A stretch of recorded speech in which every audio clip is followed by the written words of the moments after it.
오늘 말씀을 보게 되면은 출애굽 사건에 대한 초점이 맞춰져 있습니다. 그렇게 해서 오늘 말씀은 오늘 대부분 학자들은 이 출애굽의 사건을 가지고 오늘 바벨론 포로에서 귀환했던 그 시절의 귀환민들에게 이 바벨론 힘든 시간을 가지고 이 출애굽의 사건을 통해서 다시 한번 하나님의 그 구원의 사건을 기억하자라는 그러한 의미로 지어진 것으로 보고 있습니다. 그래서 오늘 말씀의 1절에서 보게 되면은 일단 야곱의 집안이라는 말이 등장하고 있습니다. 이것은 이스라엘 전체를 나타내는 비유입니다. 그래서 애굽으로 내려갔던 사람들이 야곱의 집안이었고 뿐만 아니라 애굽에서 나올 때 많은 숫자로 이루어지면서 번성하였기에 여기서 이스라엘을 야곱의 집안이라고 표현하고 있다라는 것이죠. 그리고 다른 민족은 애굽을 말하고 있는 것입니다. 오늘 이 다른 민족이라는 것은 적대적인 민족을 가리킬 때 또 사용했던 말이었습니다. 그렇기 때문에 오늘 애굽과 오늘 이스라엘 관계 가운데 어떤 관계 가운데 서 있느냐라는 것들을 알 수 있다라는 것이죠. 이스라엘과 이스라엘 적대하는 애굽의 관계가 이렇게 1절 가운데 등장하게 되는데 오늘 이러한 관계 속에서 1절 후반에 보게 되면은 나올 때라고 나와 있습니다. 오늘 나올 때라는 것은 어찌됐든 이러한 관계 속에 있었던 이스라엘과 오늘 애굽의 관계에서 이스라엘이 어떻게든 이 관계를 끊고 나왔다라는 것을 보여주고 있다라는 것입니다. 하지만 당시에 이 노예 생활을 했던 이 이스라엘의 모습을 보게 되면은 이 거대한 애굽이란 큰 힘 앞에서 스스로 그 자력으로 끊어내면서 나올 수 있었던 것은 아니다라는 것입니다. 그래서 이런 현실 가운데서 이 애굽의 힘을 끊어내고 나올 수 있었다라는 것, 나올 때라는 것은 오늘 어떤 누군가의 힘에 의해서 이 어찌할 수 없었던, 스스로 해결할 수 없었던 이 관계를 끊어낼 수 있었다라는 것을 보여주고 있다라는 것입니다. 그렇다라는 것은 이 스스로 할 수 없었던 이 관계를 끊어내는 그 힘이 어디서 왔느냐라는 것이죠. 그것은 바로 우리가 알다시피 하나님의 힘으로 의해서, 하나님의 능력으로 의해서 이제 그 관계를 끊어내고 나올 수 있었다라는 것이었습니다. 그래서 하나님의 힘으로 말미암아, 하나님의 그 능력으로 말미암아 그 강대했던 애굽의 손에서 오늘 이스라엘이 출애굽할 수 있었다라는 것을 보여주고 있는 것입니다. 그래서 하나님이 이스라엘을 돌보심으로 말미암아 오늘 모세를 통해서 출애굽을 시켰는데 그때의 상황을 돌이켜 보면 이스라엘 백성이 애굽의 그 고된 노동으로 인해서 탄식을 부르짖었던 그들의 소리를 하나님께서 듣고 상달되었음을 통해서 하나님이 그들 가운데 일하기 시작했던 것을 우리는 분명히 기억할 것입니다. 그런데 단순히 하나님이 그들의 부르짖음 때문에, 그들의 아픈 소리 때문에 그것만으로 일하셨다라는 것은 아니다라는 것을 우리는 기억해야 할 것입니다. 이것이 무엇이냐면 그 정확한 이유가 2절에서 나타나고 있습니다. 우리 2절의 말씀을 함께 좀 같이 읽었으면 좋겠습니다. 우리 2절의 말씀입니다. 유다는 여호와의 성소가 되고 이스라엘은 그의 영토가 되었도다. 아멘. 오늘 성소는 하나님의 그 임재에 대한 상징적 처소라는 것을 우리가 알 수 있습니다. 따라서 유다가 하나님의 처소가 된다라는 것은 하나님께서 유다 가운데 임재하시겠다라는 의미였습니다. 또한 유다로 지칭되는 이스라엘이 하나님의 백성이 된다라는 의미를 가지고 있다라는 것이죠. 하지만 그 이전에도 어쨌든 이스라엘은 하나님의 백성이었지만 출애굽을 계기를 통해서 그들의 시내산에서 하나님께 언약을 받고 이제 진정으로 하나님 가운데 임재로 하게 되는 하나님의 백성이 되는 그러한 것들을 말해주고 있는 것입니다. 그리고 그의 영토가 되었다라는 것은 영토는 단순히 영토만의 의미를 가지고 있는 것이 아니라 이 통치권에 대한 의미도 포함되고 있다는 것입니다. 그래서 이스라엘이 여호와의 통치하에 있음을 말해주고 있다라는 것입니다. 비록 그들이 애굽의 통치 가운데 있지만 오늘 이들에게 본질은 하나님의 안에 있는 자들, 하나님의 백성이다라는 것들을 보여주고 있다라는 것이죠. 따라서 앞서 말했던 하나님이 이스라엘을 애굽의 손에서 출애굽시켰던 것은 그저 그들의 탄식 소리를 듣고 안타까운 마음, 그들을 향해 마음이 아픈 그냥 그런 마음으로 일하신 것만이 아니라 더 나아가서 오늘 이스라엘이 하나님의 백성이었기 때문에 일하셨다라는 것입니다. 나의 자녀였기 때문에 하나님이 일하셨다라는 것입니다. 이것이 중요한 포인트다라는 것이죠. 누구나 어려움을 당할 수 있고 또 누구나 힘듦을 겪을 수 있고 또 그 상황 가운데 누구나 호소를 할 수 있다라는 것입니다. 하지만 그 수많은 호소 가운데 그 힘듦 가운데 하나님의 그 선하심을 믿고 하나님께 호소하는 자의 소리, 하나님을 신뢰함으로 말미암아 하나님께 나아가는 그 소리를 하나님께서 듣고 일하신다라는 것입니다.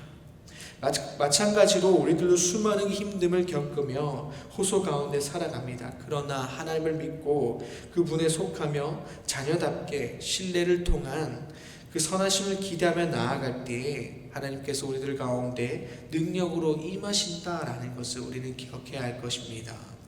하나님께서는 결코 자신의 그 자녀들을 내버려 두지 않으시는 분이다라는 것이죠. 애굽과 이스라엘의 끊어질 수 없는 관계를 능력으로 말미암아 끊어낸 것처럼 우리들의 모든 상황도 우리가 어찌할 수 없을 때에 하나님께서 그 능력으로 말미암아 우리들의 관계를 끊어내시고 반드시 선한 길로 인도하신다라는 것입니다. 우리 모두의 삶이 여호와의 성소가 되고 또 그의 영토가 되는 삶이 되어서 하나님과 함께 살아가는 삶이 되기를 소망합니다. 오늘 3절로 넘어와서 이제 본격적으로 출애굽 이후에 나타난 홍해 사건을 다루고 있는 것을 보게 됩니다. 홍해 사건을 통해서 하나님이 이스라엘 그 백성을 구하실 때에 또한 오늘날을 살아가는 그리스도인을 구하실 때에 그 하나님의 능력이 얼마나 크신지를 오늘 이 사건을 통해서 다시 보여주고 있다는 것입니다. 3절의 말씀을 보게 되면 바다가 보고 도망하여 요단을 물러갔으니 라고 말씀하고 있는데, 이것을 보게 되면 당시 그 바다는 고대 근동에서 신격화가 되었다라는 것을 우리는 알아야 될 것입니다. 왜냐하면 인간이 어찌할 수 없는 거대한 바다였기 때문에 이 자연 앞에서 어쩔 수 없는 우리들의 모습 가운데 그러한 신격화되는 그렇게 바라보는 것들이 있었는데, 그러한 바다가 하나님이 우리들을 구하실 때에 하나님의 능력으로 말미암아 그것들이 갈라지는 그러한 모습을 통해서 하나님의 그 명령, 하나님의 그 능력이 얼마나 큰지를 알 수 있는, 얼마나 큰지를 보여주는 사건이었다라는 것입니다. 또한 오늘 요단이 물러갔다라는 그 사건은 여호수아 때 그 언약궤를 메고 요단을 건널 때에 흐르던 그 요단강에 길을 내었던 그 사건을 말하고 있는 것입니다.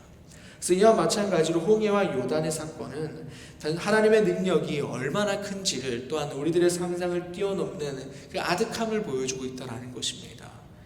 그래서 다음으로 4절에서도 보게 되면 이런 하나님의 능력, 그 구원의 그 능력이 임할 때에 오늘 산들은 순양들 같이 뛰놀며 또한 작은 산들은 어린 양들 같이 뛰었다라는 것을 통해서 하나님의 그 능력이 임하실 때에 온 천지가 민감하게 반응을 한다라는 것입니다. 하나님의 능력이 오늘 한 부분 가운데 또 특수한 어느 장소 가운데만 임하는 것이 아니라 하나님의 능력이 임할 때에 이 전우주적인 그런 모습들이 모든 이들이 반응한다. 그만큼 그 능력이 너무나도 크다라는 것들을 보여주고 있는 것입니다. 그래서 이렇듯 하나님이 우리를 향하신 구원의 역사에 또 하나님의 능력이 얼마나 큰지를 또 높은지를 이 땅 가운데 또 어떻게 비춰지고 있는지를 보여주고 있는 말씀이다라는 것입니다. 구원의 역사 가운데 나타나는 그의 능력은 범접할 수 없는 힘이다라는 것들을 보여주고 있는 것이죠. 그 힘은, 그 능력은 악인들에게는 공포가 되고 두려움이 되지만 주를 믿는 자들에게는 그의 힘과 능력은 감사가 되며 또한 그 상황 가운데서 위로가 된다라는 것입니다. 그래서 마지막으로 8절의 말씀을 보게 되면은 반석을 쳐서 못물이 되게 하시며 차돌로 샘물이 되게 하셨도다라는 말씀은 그 광야 사건 가운데에 반석을 쳐서 물을 마시게 하셨던 것들을 말해주고 있는 것입니다. 아무것도 없는 그곳에서 반석을 쳐서 그들의 목마름을 해결해 주시는 그들을 마시게 하는 그 하나님의 능력을 말씀해 주고 있다라는 것이죠. 그래서 이렇게 시인은 오늘 출애굽 사건을 언급하면서 이스라엘 백성들의 마음 가운데 하나님의 구원의 사건을 다시 기억하게 하고 그 가운데 나타나셨던 하나님의 그 능력이 얼마나 크고 또 높은지를 다시 한번 기억하게 하는 것이었습니다. 그 기억으로 말미암아 현재에도 그 하나님이 우리와 함께한다라는 것들을 다시 마음 가운데 새기게 하는 것이었습니다. 바벨론에 의해서 무너졌지만 우리가 다시 귀환할 수 있었던 것은 하나님의 은혜다라는 것을 기억해라 라는 것이었습니다. 뿐만 아니라 고국으로 돌아왔지만 그 전쟁의 패해서 황폐해진 땅 가운데 심란한 마음 가운데 있다 할지라도 오늘 말씀에서 보여주었던 아무것도 없는 곳에서 그 마시게 하셨던 그 하나님을 기억해라. 지금 우리들의 눈앞에도 동일하게 아무것도 없지만 그 하나님이 그 당시 하셨던 것처럼 지금도 우리를 이 아무것도 없는 곳에서 마시게 하시고 또 먹이게 하실 것이니 그것을 기억하고 걱정하지 말라라는 것들을 오늘 말하고 있다라는 것입니다. 그래서 마찬가지로 우리들의 삶도 이렇게 하나님이 임하신다라는 것입니다. 우리의 환경과 상황이 고되고 뿐만 아니라 앞으로 다가온다 할지라도 하나님께서는 그 하나님의 자녀 가운데에 이 모든 상황들을 아시고 또한 자녀를 위해서 언제나 일하신다라는 것들을 보여주고 있는 것입니다. 우리의 생각을 뛰어넘고 또한 그 당연했던 것들을 뛰어넘음을 통해서 크고 기이한 일로 우리들 가운데 돌보시고 지키신다라는 것을 말씀해 주고 있는 것입니다. 그래서 우리들은 이런 모든 이러한 상황 가운데서 하나님으로 말미암아 이 삶의 자리에서 굳건하게 믿음으로 서는 우리가 되기를 소망합니다. 여러 상황과 환경이 때로는 사람들이 우리를 힘들게 할지라도 하나님께서 자신의 자녀를 위해서 일하시는 그 하나님의 기억함으로 말미암아 또 믿음으로 말미암아 신뢰하여 당당히 그 자리에서 서 있는 우리가 되기를 소망합니다. 그렇게 해서 나의 모든 자리에서 굳건하게 또한 담대하게 하나님 믿는 마음으로 소신 있게 하나님을 향한 마음으로 서 있는 우리 모두가 되기를 소망합니다. 그렇게 해서 우리들의 입술이 오늘 말씀처럼 하나님을 찬양하는 우리가 되기를 소망하며 우리들의 모든 자리를 하나님의 자리로 바꿔가는 그러한 삶이 되기를 간절히 소망합니다. 기도하겠습니다. 아버지 하나님 감사합니다. 오늘 말씀을 통하여서 하나님이 얼마나 크신지를 얼마나 높으신지를 우리들 가운데 다시 한번 말씀하게 하시니 감사합니다. 아버지 시간 그 말씀을 통해서 우리가 다시 한번 기억하오니 아버지 우리가 그것을 잊지 않게 해주시고 그 하나님을 믿음으로 신뢰함으로 우리의 삶을 살아가게 해주시옵소서.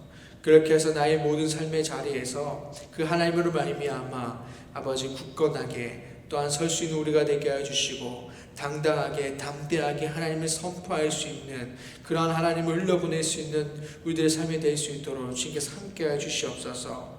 그렇게 해서 나의 모든 자리를 하나님의 나라로 하나님의 자리로 만들어가는 우리들의 삶이 될 수 있도록 주님께서 함께 해주시옵소서.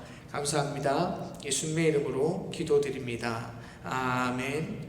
하늘에 계신 우리 아버지의 이름을 거룩하게 하시며 아버지의 나라가 오게 하시며 아버지의 뜻이 하늘에서 같이 땅에서도 이루어지게 하소서.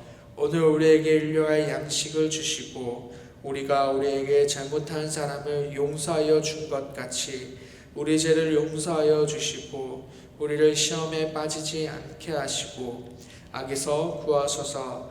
나라와 권능과 영광이 영원히 아버지의 것입니다. 아멘.